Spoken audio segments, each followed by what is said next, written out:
दोस्तों नमस्कार। आज हमारा कॉन्स्टिट्यूशन का तीसरा लेक्चर हम स्टार्ट करने जा रहे हैं। हमने अभी तक क्या पढ़ा था? हमने अभी तक आर्टिकल 15 तक पूरा कवर कर लिया था। ठीक है, आर्टिकल 15 में हमने बहुत सारे केस लॉ भी देखे थे। कैसे केस लॉ देखे थे? जैसे कि एक केस आपको अगर याद आ रहा होगा, कौन सा? जावेद वाला केस याद आ रहा होगा। क्या बोलता था कि अगर भैया आपके घर पे अगर 2 से ज्यादा अगर बच्चे हो गए तो आप चुनाव नहीं लड़ पाएंगे। ये वाला क्या था? ये वाला भैया रीजनेबल रिस्ट्रिक्शन आर्टिकल 14 में ये वाला केस चला गया था आपका। ठीक है, और उसके बाद आपका रीजनेबल क्लासिफिकेशन में गया। उसके बाद हमने पढ़ा था कि अगर उच्च कुल की महिला निम्न जाति के पुरुष से विवाह कर लेती है तो उसको ओबीसी का 27 का आरक्षण नहीं मिलेगा। कोचिन विश्वविद्यालय का ये वाला केस आपने पढ़ लिया होगा, है ना। और एक मीरा कनवड़िया वाला केस भी मैंने आपको बताया था और आपको ध्यान होगा कि उसमें लिखा था उच्च कुल का पुरुष और निम्न जाति की महिला, है ना। तो ये वाली चीजें आपको ध्यान रहनी चाहिए। ठीक है, क्लियर हुआ? आगे बढ़ते हैं। इतना हमने क्या किया था? पढ़ लिया था। ठीक है, आज हमारा आर्टिकल 16 है। और देखो, मैं आपको पूरा तो नहीं बताऊंगा, लेकिन आपको इतना जरूर बता दूंगा कि इस आर्टिकल 16 से ये चीजें पूछी जाती हैं, तो आप लोग उन पे नजर मार लेना, है ना। और मेरे अलावा भी आप लोग अपनी बैरेक्ट पे देखते रहना, जिससे आपको क्या समझ में आ जाए कि करना क्या है ना। चलो, तो आर्टिकल 16 क्या बात करता है? आर्टिकल 16 सबसे पहले भैया किसके आधार पर? लोक नियोजन। और लोक नियोजन मतलब अवसर की समानता। लोक नियोजन और अवसर की समानता के बारे में क्या करता है? आपका आर्टिकल 16 बात करता है। ठीक है, लोक नियोजन अवसर की समानता के संबंध में क्या बोलता है? ये बोलता है भैया कि धर्म, जाति, लिंग, जन्म स्थान, उद्भव और निवास के आधार पर हमसे कोई भेद नहीं किया जाएगा। लोक नियोजन के अवसर देने की समानता के बारे में धर्म, जाति, जो आप लिंग, जन्म स्थान, उद्भव, निवास, इसके आधार पर क्या नहीं किया जाएगा भैया? भेद नहीं किया जाएगा। ठीक है, इतनी चीज आपको क्लियर हो गई? हाँ, अच्छा। आर्टिकल 16 किसके बारे में बात करता है? ये वाली चीज आपको पता है? नागरिकों के लिए बात करता है। किसके बारे में बात करता है? नागरिकों के संबंध के बारे में क्या करता है भैया? बात करता है। तो सबसे पहले आपको देखना है, तो नागरिकों के संबंध में अगर बात करता है तो सबसे पहला प्रोविजन ये उठा लो, 16 का 4। 16 का 4 बोलता है कि भैया स्टेट गवर्नमेंट नागरिकों के लिए जो अगर अवसर पर्याप्त नहीं है तो उनके लिए आरक्षण का प्रोविजन कर सकती है, आरक्षण का प्रावधान कर सकती है। तो ये वाली चीज आपका यहाँ पे मिलेगा कि भैया नागरिकों के लिए जो आपका अवसर है वो पर्याप्त नहीं है, तो आपका जो गवर्नमेंट है वो क्या कर सकती है? वो भैया आपका आरक्षण ला सकती है आपके लिए। ये वाला उससे निवारित नहीं करोगे आप उसको। ठीक है, उसके बाद सीधा 16 का 4 का ए देख लो। 16 के 4 को एक कब अमेंड किया गया था? 77वां संविधान संशोधन 1995 को आया था। क्या बोला था इसमें? बोला था भैया एसटी एससी के लिए तो हम क्या करेंगे? प्रोविजन बनाएंगे। मतलब स्टेट गवर्नमेंट क्या करेगी? एसटी एससी के लिए क्या करेगी? प्रोविजन बनाएगी। उसको प्रोविजन बनाने से निवारित नहीं किया जाएगा। 16 के 4 को बी को हम पढ़ते हैं कि 16 के 4 को बी को दो चीजों के बारे में बात करता है। क्या बात करता है? एक तो 50% से अधिक के आरक्षण के बारे में क्या करता है? ये बात करता है। आप लोग रीड कर लेना उसको, मेन चीज बता रहा हूं। ठीक है, जो आपको प्री में समझ में आ जाएंगी। ठीक है, 50% से अधिक के बारे में। और ये जोड़ा कब गया था? ये जोड़ा गया था भैया आपका 81वां संविधान संशोधन 2000 में ये इसको जोड़ा गया था। चलिए, इसी के साथ आर्टिकल 16 खत्म। इसकी आप आर्टिकल 17 में पढ़ा चुका था, जो कि अप्रत्यक्षता के अंत के बारे में बोलता है, और उसका आर्टिकल 35 से उसका थोड़ा सा रिलेशन है। 18 में बोलता है भैया उपाधियों का अंत। किसके बारे में बात करता है? कि भैया आपका जो उपाधि है उसके अंत के बारे में बात करता है। अंत के बारे में बात करता है। अच्छा, ये सेक्शन किसके लिए है? दोनों लोगों के लिए बात कर लेता है। किसके लिए बात कर लेता है भैया? एक तो आपके नागरिकों के लिए बात करता है। किसके लिए बात करता है? नागरिकों के लिए। और दूसरा आपका बात किसके लिए करता है? व्यक्तियों के लिए करता है। ठीक है, व्यक्तियों के लिए। ठीक है, व्यक्तियों के लिए क्या बात कर रहा है भैया? कि अगर जो भारत का सेवक है, कोई भी व्यक्ति है अगर भारत का क्या है? आपका सेवक है, ठीक है, तो राष्ट्रपति की सहमति से उसको उपाधि प्राप्त करने का अधिकार है। राष्ट्रपति की सहमति से उसको उपाधि प्राप्त करने का अधिकार है। ठीक है, ये वाली चीज आपको। और नागरिकों के लिए शिक्षा को छोड़कर कोई उपाधि नहीं मिल सकती। नागरिकों के लिए अगर अकेला शिक्षा अकेला है, उसको छोड़कर इनको उपाधि नहीं दी जाएगी। तो ये वाली चीज आपको समझ में आ जानी चाहिए। इसका कोई अपवाद है? हाँ, इसके जो एक्सेप्शन है, एक्सेप्शन कुछ इस प्रकार है। एक्सेप्शन बोलता है कि अगर सेना है, क्या है आपकी सेना, और दूसरा जो एक्सेप्शन भरा है वो शिक्षा है ना, सेना और शिक्षा के संबंध में उपाधि मिल सकती है, उसके उपाधि को अंत करने की बात नहीं बोली गई है। ठीक है, क्लियर बात आपको समझ में आ गया है। ठीक है, आगे बढ़ते हैं। अब जो हमें पढ़ना है, ये हमने पढ़ लिया है पूरा समता का अधिकार। कहां से कहां तक समता का अधिकार चला हमारा? 14 से लेके 18 तक समता का अधिकार पढ़ा। ठीक है, अब हमें करना है स्वतंत्रता के अधिकार के बारे में चर्चा। स्वतंत्रता के अधिकार के बारे में हमें क्या करनी है? चर्चा करनी है। तो स्वतंत्रता का अधिकार पढ़ते हैं। ठीक है, आइए देखो स्वतंत्रता का अधिकार। स्वतंत्रता का अधिकार कहां से कहां तक दिया भैया? 19 से आपका 22 तक दिया है। ठीक है, ये वाली चीज आपको समझनी पड़ेगी। ठीक है, ये पूछ सकते हैं आपसे जेएलओ में, छत्तीसगढ़ में ऐसा प्रोविजन भी आते हैं, क्वेश्चन देखने मिलते हैं, तो आप लोग थोड़ा संभल के रहिएगा। ठीक है, आर्टिकल 19 देखने में आपको पढ़ने में बहुत इजी लगते हैं, लेकिन कभी कभार भूल जाते हैं। ठीक है, सिली सी मिस्टेक भी आपका नंबर कट जाता है और एक नंबर से सिलेक्शन होने से आप बच सकते हैं। ठीक है, उसके बाद आर्टिकल 19 पे चर्चा करते हैं। आर्टिकल 19 किसके लिए है? सबसे पहले तो नागरिकों के लिए है। किसके लिए है? सबसे पहले तो वो भैया नागरिकों के लिए उपबंध बनाता है। ठीक है, अच्छा, नागरिकों के लिए है। और कितने अधिकार दिए हैं इनने? आर्टिकल 19 में ही आपको 6 अधिकार दे दिए गए हैं। कितने अधिकार दिए हैं? 6। कहां से कहां तक दिए हैं? ए से लेके जी तक दिए हैं। अच्छा, इसमें कोई रिपील्ड है? हाँ, एफ रिपील्ड है। वो कौन सा अधिकार था? वो संपत्ति का था। काय का था? वो संपत्ति का अधिकार, जिसको क्या बना दिया गया है? अब ये फंडामेंटल राइट नहीं बना है आपका। ठीक है, ये वाली चीज आपको ध्यान देने योग्य वाली बातें हैं। ठीक है, तो आपको इसमें देखना है। उसके बाद आप इसमें देखिए, आप जरा आर्टिकल 19 पे आके, 19 में आपका जो लोप कर दिया गया है वो कब करा है? 20/6/1979 को वो क्या कर दिया गया है? आपका हटा दिया गया था। ये आपका जो एफ वाला प्रोविजन है ये हटा दिया गया था 20/6/1979 को। ठीक है, ये वाली बात आपको याद रखनी है। ठीक है, इसके बाद आगे बढ़ते हैं। इसके बाद क्या करते हैं? आपको आगे बढ़ते हैं, मतलब टोटल आपको कितने अधिकार प्राप्त हैं? 6 अधिकार प्राप्त हैं और एक को हटा दिया गया है। ठीक है, तो ये वाली चीज आपको याद रखनी पड़ेगी। ठीक है, ठीक है, तो ये वाली चीज आपको याद रखनी है। चलो, अब ये संपत्ति का अधिकार 44वां संविधान संशोधन 1978 में इसको हटा दिया गया था। ठीक है, 44वां संविधान संशोधन 1978 में इसको क्या कर दिया गया भैया? इसको हटा दिया गया था। ठीक है, 44वां संविधान संशोधन 1978 में इसको हटा दिया गया था। तो ये वाली चीज आपको याद रखनी पड़ेगी। ठीक है, चलिए आगे बढ़ते हैं। ये तो आपको ध्यान होगा। ठीक है, ये संवैधानिक अधिकार था। अगर पूछा जाए कि जो आपका प्रॉपर्टी का अधिकार है वो कैसा है? संवैधानिक अधिकार है। ये वाली चीज आपको यहाँ से याद रखनी पड़ेगी। निर्बंधन किसके बारे में? अब रिस्पेक्ट अस में जो आपके 19 के 2 है, 19 का जो 3 है, और 19 का जो 4 है, 19 का जो 5 है, 19 का जो 6 है, ये किसके बारे में बात करते हैं? रिस्ट्रिक्शन लगाते हैं। रिस्ट्रिक्शन लगाते हैं मतलब ये क्या करते हैं? निर्बंधन लगाते हैं। क्या करते हैं भैया? ये निर्बंधन लगा देते हैं। निर्बंधन। ठीक है, तो ये वाली चीज आपको क्या होनी चाहिए? ध्यान देने योग्य होनी चाहिए। ठीक है, अब इसका वो पूरा एबीसीडी के हिसाब से अपन इसको समझ लेते हैं। आइए समझते हैं इस चीज को। ठीक है, 19 का जो आपका फर्स्ट वाला पॉइंट है, ठीक है, इसको कवर करना है। इसको कवर करेंगे ऐसे। ठीक है, ए वाले पॉइंट में क्या दिया है आपका? ए वाला पॉइंट दो चीज़ों की बात करता है। एक तो करता है आपका अभिव्यक्त करने की, अभिव्यक्ति की स्वतंत्रता देता है, और एक आपका किसकी देता है?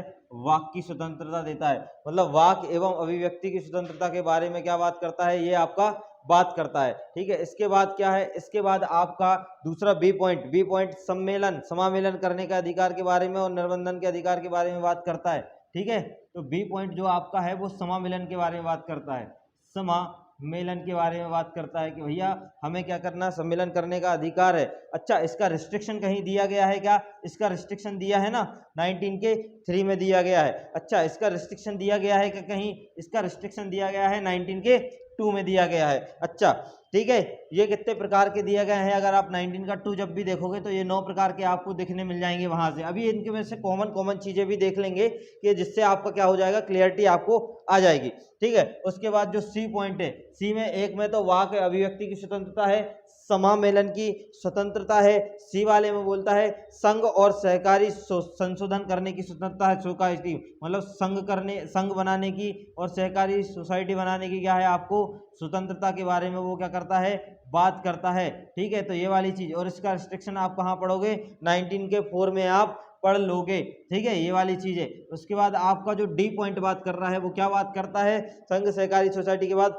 उसमें बोला है कि भ्रमण करने की स्वतंत्रता है भैया, संचरण करने की स्वतंत्रता है, तो संचरण करने की स्वतंत्रता है। इसका जो रिस्ट्रिक्शन है वो रिस्ट्रिक्शन कहाँ है, वो रिस्ट्रिक्शन आपका दिया गया है 19 के 5 में दिया गया है। कहाँ दिया गया है भैया, आपके 19 के 5 में वो रिस्ट्रिक्शन आपका दिया गया है। उसके बाद आपका जो ई पॉइंट बनने वाला है वो ई पॉइंट कौन सा है, ई पॉइंट बोलता है आपका निवास के संबंध में बात करता है कि भैया हमें कहीं भी निवास करने का अधिकार है, और ये भी रिस्ट्रिक्शन किसका है, आपके 19 के 5 का ही है।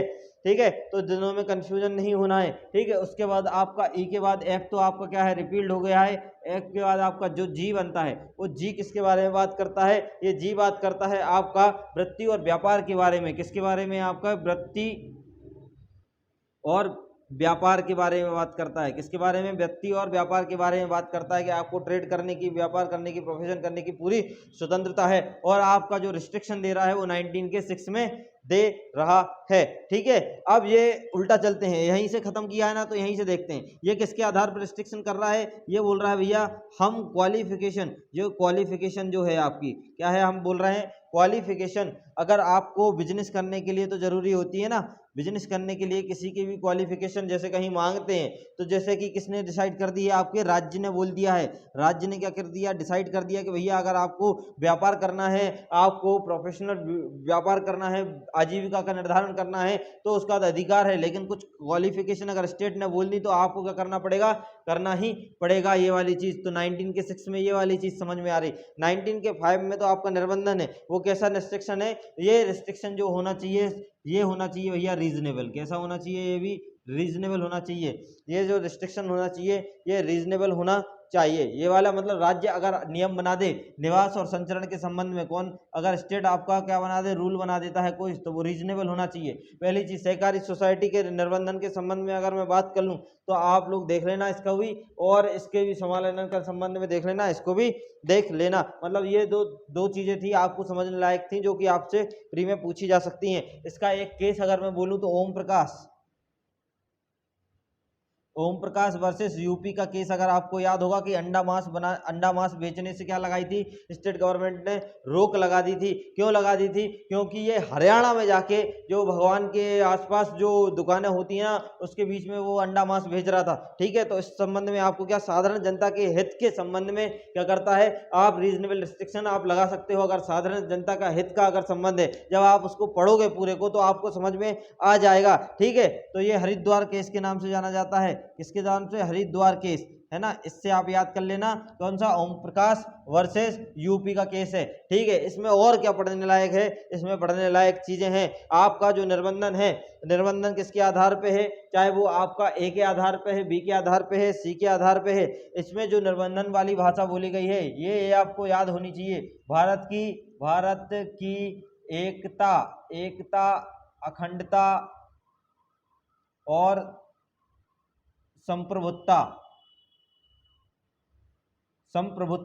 भारत की एकता, अखंडता और संप्रभुत्ता, ये वाली 3 चीजें आपको इसमें देखने मिलेगी। ठीक है, और आपको मतलब ABC तीनों की बात बोल रहा हूँ कि तीनों में ये चीजें हैं, भारत की एकता, अखंडता और संप्रभुत्ता। और क्या इसमें, और आपका जो रिस्ट्रिक्शन 2 लगा रहे हो आप, ये क्या लगा रहे हो, रिस्ट्रिक्शन 2 लगा रहे हो। इसी में आपका क्या, लोक व्यवस्था और लोकहित, लोक व्यवस्था और लोकहित, लोक व्यवस्था और लोकहित, भारत की एकता, अखंडता, संप्रभुत्ता, लोक व्यवस्था और लोकहित, है ना। तो ये वाली चीज है, तो ये आपको ध्यान देना है यहाँ पे। ठीक है, इसके बाद आपका जो 19 का 5 है और 19 का जो 6 है, इसमें जो टर्म है आपकी लोकहित और साधारण जनता का हित चेक करना है। इसमें आपका ये यहीं पे जा रहा है, तो ये केस मतलब 19(5) और 19 का 6 जो है, इसमें लोकहित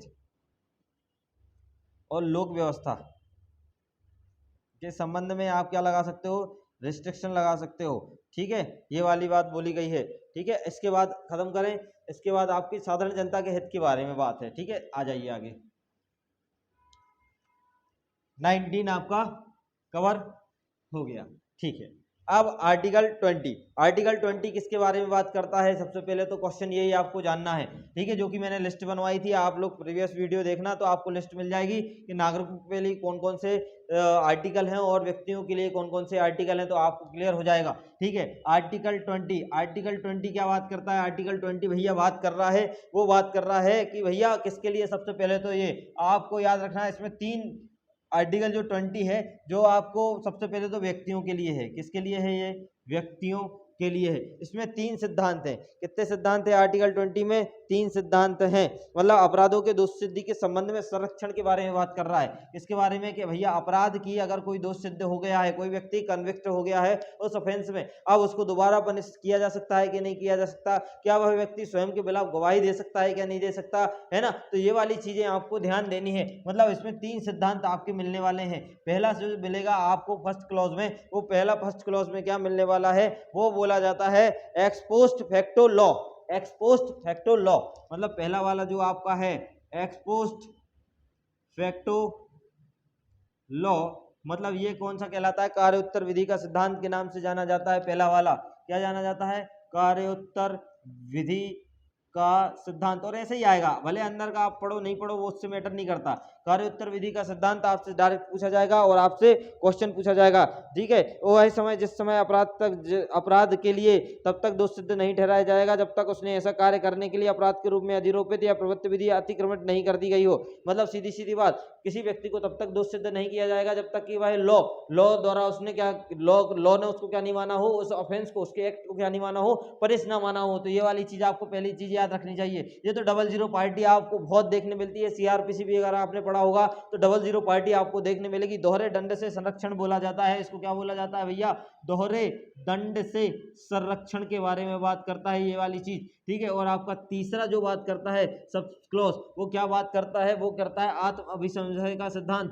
आत्म अभिसंशय का सिद्धांत, आत्म अभिसंशय का सिद्धांत के बारे में क्या करता है? ये बात करता है। ये 20 के 3 कई बार आता है, जैसे कि 167 सीआरपीसी में आपको प्रोवाइजो में देखने मिलता है कि भैया न्यायालय चेतावनी देता है कि भैया तुम अपने खिलाफ क्या नहीं दोगे, एविडेंस देने के लिए वो बाध्य नहीं हो, है ना? तो ये वाली चीजें आपको यहाँ पे देखने मिलेगी। सबसे फेमस केस आपको वहां पे भी ये देखने मिलता है और आपको यहाँ पे भी देखने मिलता है। कन्फेशन के दौरान भी आपको देखने मिल जाता है। ठीक है, तो ये वाली चीज आपको 164 कन्फेशन के दौरान भी बोलता है कि भैया आप कन्फेस करने के लिए क्या नहीं हो, बाध्य नहीं हो, है ना? तो 164 है सीआरपीसी। ठीक है, और ये नंदिनी सतपति वर्सेस पीएल दानी वर्सेस पीएल दानी का केस अगर आपको याद होगा तो मस्त केस है ये वाला। ठीक है, नंदिनी सतपति वर्सेस पीएल दानी, संरक्षण मिला था इसमें 20 के 3 का संरक्षण पे पूरी गाइडलाइन है। ठीक है, आप लोग देख लेना एक बार। एक केस और इसी से है, सेल्वी वर्सेस कर्नाटक। कौन सा केस है भैया? सेल्वी वर्सेस कर्नाटक का केस है, सेल्वी वर्सेस कर्नाटका। ठीक है, ये आपका आर्टिकल 20 हो गया है। चलिए आ जाइए आर्टिकल 21। आर्टिकल 21 क्या बोलता है? आर्टिकल 21 बोल रहा है भैया प्राणदायक दैहिक स्वतंत्रता, protection to life and personal liberty. प्राणदायक दैहिक स्वतंत्रता, आर्टिकल 20 दो चीजों की बात कर रहा है, इसको ऐसे समझते हैं। ठीक है, आर्टिकल जो 21 है वो दो चीजों की बात करता है, एक तो भैया आपके प्राण की और एक आपके देह की,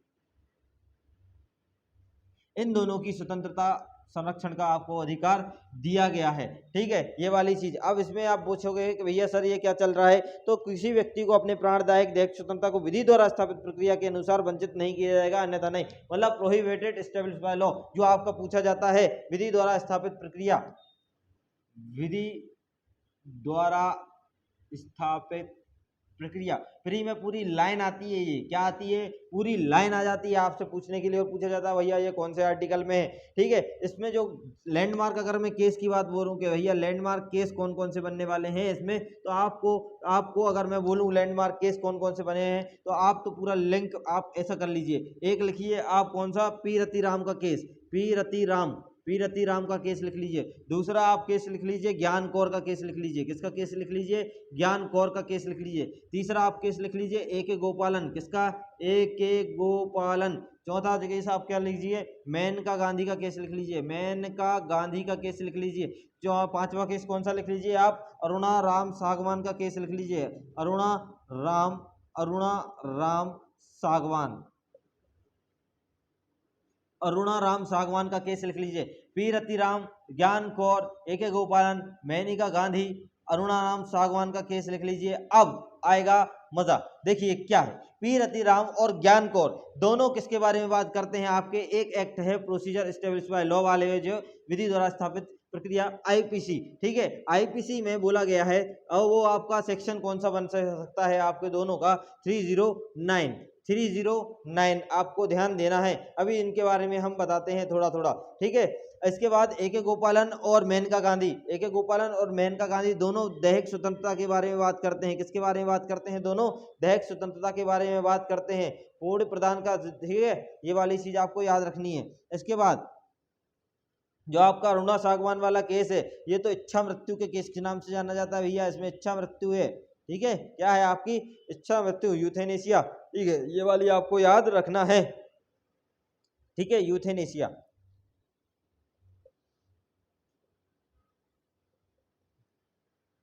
ठीक है, ये इसके क्या थे? पूरे केस लॉ थे। जैसे कि ए के गोपालन का अगर आपको टाइम पूछा जाए तो टाइम आप याद रख लेना। ए के गोपालन का भैया आपको 1950 याद रख लेना। इसमें कितना याद रखना आप? 1978 याद रख लेना। ठीक है, ये वाली चीज आपका मेन तो यही है। ठीक है, एक में यस बोला था, एक में नो बोला था, इसको समझ लो।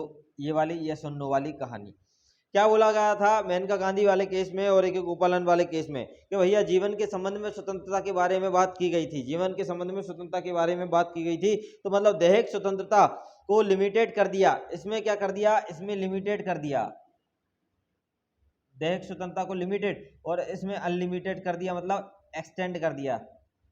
बस ये दोनों चीजें हैं। इसमें लिमिटेड किया गया था, इसमें एक्सटेंड किया गया था। मतलब जितना आवश्यक है वही दी जाएंगी। एक गोपालन में बोला था आपको स्वतंत्रता जितनी आवश्यक है उतनी दी जाएंगी, लेकिन इसमें बोला कि भैया आपको तो वस्तुत रूप से, मतलब इसको बोला जाता है ऋजु न्याय युक्ति युक्त। क्या बोला जाता है? ऋजु न्याय युक्ति युक्त। और जो प्रक्रिया होनी चाहिए, इसमें बोला जो प्रक्रिया होनी चाहिए अनलिमिटेड, वो ऋजु न्याय युक्ति युक्त होनी चाहिए। ऋजु न्याय युक्ति युक्त मतलब आपकी होनी चाहिए फेयर।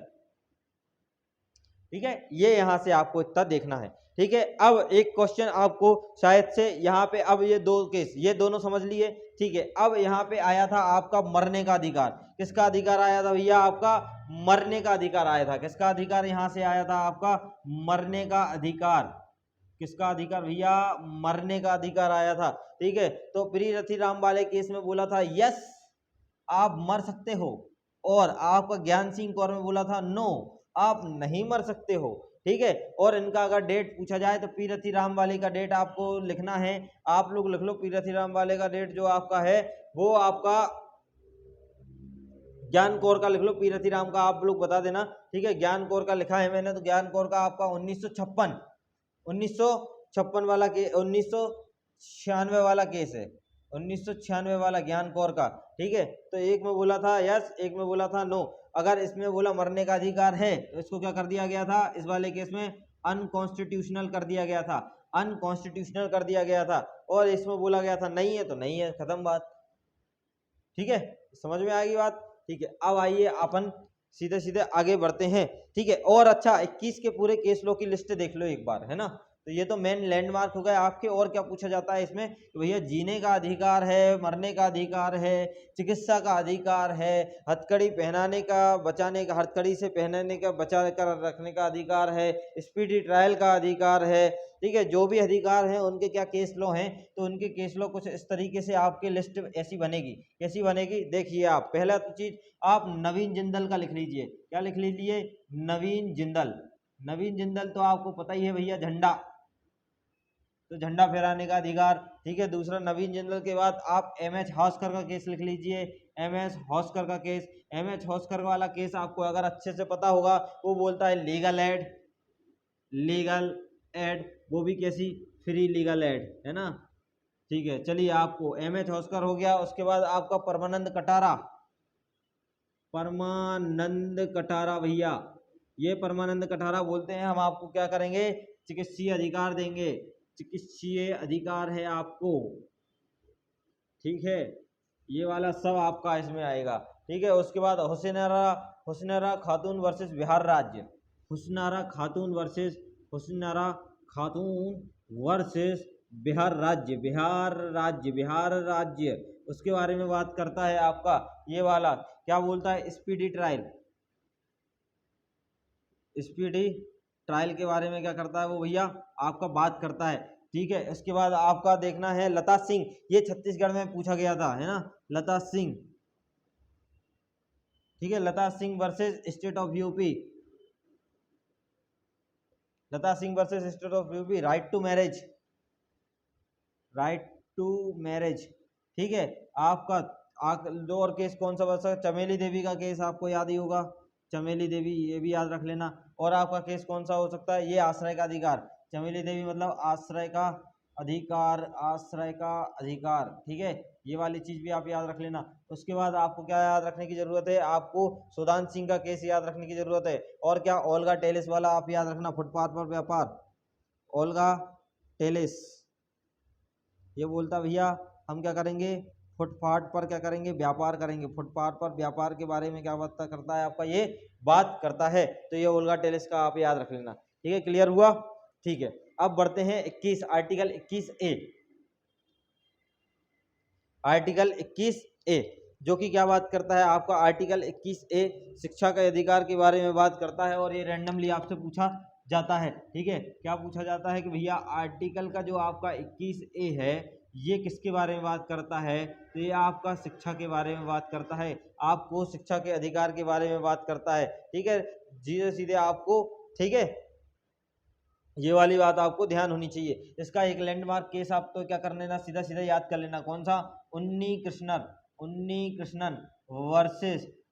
कृष्णन वर्सेस मोहिनी जैन, उन्नी कृष्णन वाला केस है आपका, ठीक है, वर्सेस देख लेना। और उसके बाद आपका मोहिनी जैन वाला केस है, ठीक है, ये दोनों केस इसमें क्या है आपके लैंडमार्क केस हैं, उन्नी कृष्णन और मोहिनी जैन का। दोनों में बोला गया था शिक्षा मनुष्य को क्या बना देती है, देवत्व बना देती है, शिक्षा मनुष्य को क्या बना देती है, देवत्व बना देती है, देवत्व बना देती है भैया, देवत्व बना देती है, शिक्षा मनुष्य को देवता बना देती है, क्लियर बात है, सही बोले हो, ठीक है। और ये अमेंड कब हुआ था, ये हुआ था आपका 86वां संविधान संशोधन 2000 में, ये क्या होती है आपकी अमेंड हो गई थी। आइए चर्चा कर लेते हैं भैया कि आपका जो शिक्षा शिक्षा शिक्षा शिक्षा कहाँ कहाँ दिया है आपके कॉन्स्टिट्यूशन में। एक तो आपका 21 के ए में दिया है, एक तो आपके 45 में दिया है, 45 में आपका क्या है DPSP से चलता है ना, ठीक है। तो ये आपको जो आपका DPSP चलता है 36 से लेके 51 तक, तो आपको वो वाली चीज़ देखनी है।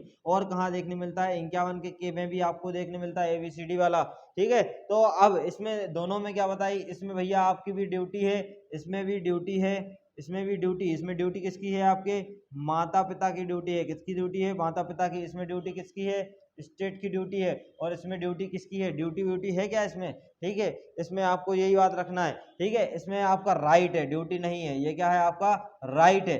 और ये 6 से 14 साल तक के बच्चों के लिए है, ये 0 से 14 साल तक के बच्चों के लिए है, और ये 6 से 14 साल तक के बच्चों के लिए है। तो ये आपको याद रखना है, ठीक है। और ये जो 6 से 14 साल के बच्चों के लिए आपको निःशुल्क पढ़ाना है, क्या पढ़ाना है भैया, आपको निःशुल्क पढ़ाना है, ठीक है। इतना क्लियर हुआ, ठीक है। अब ये आगे बढ़े, ठीक है, ये आपका 21 के ए से इतना आपको ध्यान देना है, ठीक है। आगे बढ़ रहे हैं, आर्टिकल 22, आर्टिकल 22 क्या बात करता है, आर्टिकल 22 आपका बात कर रहा है कि कुछ दशाओं में गिरफ्तारी एवं निरोध से संरक्षण के बारे में बात कर रहा है भैया। क्योंकि सर्टेन केसेस कुछ ऐसे हैं कि आपको क्या करेंगे, हम गिरफ्तारी से संरक्षण के बारे में बात करते हैं, गिरफ्तारी से संरक्षण के बारे में क्या करता है भैया, वो बात करता है। देखिए आपका दो चीजों के बारे में बात कर रहा है आर्टिकल 20, क्या बात कर रहा है, एक तो आपका निरोध से संरक्षण के बारे में बात कर रहा है, एक तो आपका गिरफ्तारी से संरक्षण के बारे में बात कर रहा है, ठीक है। ये दो चीजें ऐसे लिख लो तो आपको निरोध और गिरफ्तारी दोनों याद रहेंगे, नहीं तो गिरफ्तारी अकेली याद रह जाएगी, ठीक है। दोनों की बात कर रहा है, ठीक है। अब गिरफ्तारी से संरक्षण के बारे में अगर मैं पूछूं कि सीआरपीसी में कोई प्रोविजन था क्या? हाँ था ना, कि 24 घंटे के भीतर भीतर अगर आपने गिरफ्तार कर लिया है तो 57 में मजिस्ट्रेट के समक्ष ले जाओ, और 167 में अगर उसका क्या है, डिफॉल्ट बेल के नाम से जाना जाता है। तो ये वाली चीजें आपको वहां पे देखने मिल सकती हैं। ठीक है, इसके बाद आपका जो निरोध है, वो निरोध के बारे में आपको 22 का 4 पढ़िएगा। क्या पढ़िएगा आप? 22 का 4 पढ़ना। किसका पढ़ना? 22 का 4, जिसमें 3 माह से अधिक की अवधि और सलाहकार बोर्ड भी अनुशंसा पर, है ना। तो ये वाली चीज इसमें लिखी है। देखिए मैं पढ़ता हूं, आप लोग इसको रीड करना मेरे साथ। क्या लिखा है? निवारक निरोध के उपबंध में करने वाली कोई विधि व्यक्ति को 3 माह से अधिक की अवधि के लिए निरुद्ध तब तक नहीं किया जाएगा जब तक कि प्राधिकृत नहीं करेगा। ठीक है, मतलब आप कितने महीने से अधिक नहीं कर सकते, आपको निरोध नहीं किया जा सकता। 3 मंथ से अधिक आप क्या नहीं कर सकते? निरोध नहीं कर सकते, आपको मना किया गया है। ठीक है, और सलाहकार बोर्ड की अनुशंसा पर, और सलाहकार अगर बोर्ड अनुशंसा कर दे तब कर सकते हो, कि सलाहकार बोर्ड की अनुशंसा पर, सलाहकार बोर्ड की अनुशंसा पर, ये वाली चीज आप देखना। ठीक है, यहां से प्री निकल सकता है, संसा पर 3 माह याद रखना है यहाँ पे निरोध वाले में। ठीक है, गिरफ्तारी में, है ना, गिरफ्तारी में अगर देखोगे कि कारण है, कारण की जानकारी और विधि व्यवसायी प्रतिरक्षा परामर्श के बारे में बात करता है। पहला वाला और दूसरा वाला आप पढ़ लो। पहला वाला दूसरा वाला लिखा है, कोई व्यक्ति गिरफ्तारी किया जाता है, गिरफ्तारी के कारणों को यथाशीघ्र अवसर किया बिना अभिरक्षा में निरुद्ध नहीं किया जाएगा। मतलब ग्राउंड बताना, 50 आप याद रख लेना सीआरपीसी का। ठीक है, पहले में आपको क्या बताना है? ग्राउंड बताना है भैया, कारण बताना है कि क्यों हमें गिरफ्तार किया गया है, और अपन अधिकृत नहीं रख सकते बिना कारण के। ठीक है, मतलब आपको जानकारी देनी है कारण की, पहली चीज। दूसरी चीज, दूसरा जो उसका सबसेक्शन बात करता है वो बोलता है प्रत्येक व्यक्ति को गिरफ्तार किया गया है और अभिरक्षा में नियुक्त किया गया है तो मजिस्ट्रेट को यात्रा के समय को छोड़कर 24 घंटे के भीतर 160 जो आपका 57 है उसके बारे में वो क्या करता है? बात करता है। ठीक है, ये वाली चीज आपको ध्यान देने योग्य वाली बात है। चलो आगे बढ़ते हैं। ठीक है, 24 घंटे के समक्ष मजिस्ट्रेट के समक्ष पेश किया जाना है। तो ये वाली कहाँ लिखा है? 22 के 2 में। ये ग्राउंड बताना है आपके 22 के 1 में। ठीक है, और ये 22 का 4 है, आपको 3 माह से अधिक के लिए निरुद्ध नहीं किया जाएगा। ये वाली बात क्लियर हो गई। ठीक है, और इसमें ये है, आपको वकील से मिलने का अधिकार 41 के डी में दिया जाएगा, जो भी लिखा है। 303 में आपको अगर वकील आप नहीं कर पा रहे, पैसे नहीं है, तो लीगल एड की भी स्वतंत्रता इसमें आर्टिकल 22 के वहां से यहाँ पढ़ी जाती है। ठीक है, अब इसके कुछ अपवाद हैं। 20 का 3 बच गया है, 22 का 3। आप 22 का 3 देखोगा, आप 22 का 3 देखो तो आपको कुछ ना कुछ पढ़ने मिलेगा। उसमें बोला गया है भैया कि जो 22 का 1 है और जो 22 का आपका 2 है, इसका क्या बोला है? अपवाद है। इसका क्या है? वो अपवाद है। आपके 20 का 3 क्या बोल रहा है कि अगर कोई शत्रु है, अंतर्देशीय शत्रु है, तो उसको तो आप निरोध करोगे। अगर कोई अंतर्देशीय कौन है? शत्रु है, उसको आप गिरफ्तार भी करोगे और आप उसको निरोध भी करोगे। और निवारक निरोध है, कोई अधिनियम भी बना दिया है निवारक निरोध। ठीक है, तो 3 माह आपको ये वाली चीज आपको याद रखना है कि 3 माह से अधिक आप रख सकते हो सलाहकार बोर्ड की परमिशन पे। ठीक है, सलाहकार बोर्ड की परमिशन पे आप रख सकते हो 3 माह से अधिक, जो कि हमने बता दिया है। और शत्रु, अंतर्देशीय शत्रु, और अगर सलाहकार बोर्ड ने बोल दिया है तब भी कर सकते हो। तो ये अपवाद बना लेगा आपका 22 का 3। ठीक है, समझ में आ रही बात को? ठीक है, और ये कहाँ दिया है? ये 22 के 4 में दिया है, जो कि आपने पढ़ लिया है। ठीक है, और इसमें और कोई इंपोर्टेंट वाली बात है? हाँ है। इसमें आपका 22 का आपको 7 देखो, 22 का 7 देखिए जरा। 22 के 7 में बोला आवश्यकता नहीं है यदि संसद विधि द्वारा बनाए, मतलब सरायकार बोर्ड की परमिशन की क्या नहीं है फिर भैया? आपको आवश्यकता नहीं है। अगर संसद विधि द्वारा बना दे तो फिर सलाहकार बोर्ड की परमिशन की आपको आवश्यकता ही नहीं है। ठीक है, ये वाली चीज क्लियर हुई कि नहीं हुई? ठीक है, आगे बढ़ते हैं आप। ठीक है, आर्टिकल 20 का आर्टिकल 23 आर्टिकल 23 आर्टिकल 23 है ना, मतलब आपको यहां से पढ़ना है ना। 22 का 7 बोलता है कि भैया 22 के 4 में जो आपने सलाहकार बोर्ड है ना, सलाहकार बोर्ड है, अगर कानून बना दे, कौन बना दे? आपका पार्लियामेंट, तो आपको कंसेंट की जरूरत नहीं पड़ेगी। ठीक है, आपको परामर्श की जरूरत नहीं पड़ेगी, आपको परमिशन की जरूरत नहीं पड़ेगी। ठीक है, परमिशन की जरूरत नहीं पड़ेगी मेन। चलो, आर्टिकल 23 क्या बात करता है? आर्टिकल 23 देखिए, आर्टिकल 23 दो तरीकों की बात करता है। आपका दुर्व्यापार और आपका बलात्श्रम। अब देखो उसको थोड़ा सा देखते हैं। आर्टिकल 23 क्या बोला, मानव के दुर्व्यापार और बलाश्रम का प्रतिषेध के बारे में बात करता है। Prohibition to trafficking human being, है ना। तो दुर्व्यापार और इसका क्या करता है वो भैया, प्रतिषेध के बारे में क्या करता है वो बात करता है आपका आर्टिकल 23। ठीक है। अब ये जैसे कि आप मैं बोलूं दुर्व्यापार और बलाश्रम, जैसे कि दो फॉर एग्जाम्पल अगर मैं बोलूं तो जैसे कि कौन होता है आपका, दास, नौकर, वेश्या, है ना। तो ये वाली चीजें आपको फॉर एग्जांपल अगर देखने मिले, ठीक है, तो अपराध होगा। ये सीधा सीधा बोल रहा 17 के बाद अगर एक आर्टिकल बन रहा है तो ये भी बना रहा है, क्या बोल रहा है, जो अपराध के बारे में बताता है कि भैया ये अगर ये वाला काम किया, दुर्व्यापार और बलात्श्रम किया, तो ये क्या होगा, एक अपराध होगा और विधि के अनुसार होगा। और विधि के अनुसार वाली बात कहाँ लिखी है, मैंने आपको 17 में भी पढ़ाई है, वो आपके आर्टिकल 35 में लिखी है। कहाँ लिखी है, आपके आर्टिकल 35 में भी वो वाली बात आपको लिखी है। ठीक है, कि कानून बनाने की शक्ति किसके पास है। 35 बोलता है कि भैया लॉ कौन बनाता है, लॉ आपका पार्लियामेंट बनाती है। तो वो लॉ पार्लियामेंट ने बनाया है, इसलिए ये क्या है भैया, आप अपराध है बलाश्रम वाला। ठीक है, ये वाली चीज आपको ध्यान देनी है। और यही वाली चीज आपने कहाँ पढ़ी थी, प्लस आर्टिकल 17, मतलब तीनों का मिक्सचर आपको याद रहना चाहिए कि कहाँ कहाँ भैया है। ठीक है, इसमें जो केस है वो केस कौन सा है, बधवा मजदूरी मोर्चा वाला केस और निरंजना चौधरी वाला केस, है ना। लैंडमार्क केस की अगर मैं बात कर लूँ यहाँ पे कि लैंडमार्क केस कहाँ है, लैंडमार्क केस आपका है, पहला चीज आपका निर्जा चौधरी का केस याद रखना। इसका केस याद रखना आपको, निर्जा चौधरी का। और दूसरा आपका बंधुआ मजदूरी वाला केस, आप बंधुआ मजदूरी मोर्चा वाला जो केस है वो वाला आप क्या करना, याद रखना। ठीक है, उसके बाद आगे बढ़ते हैं। आगे क्या है, आपके सार्वजनिक प्रयोजन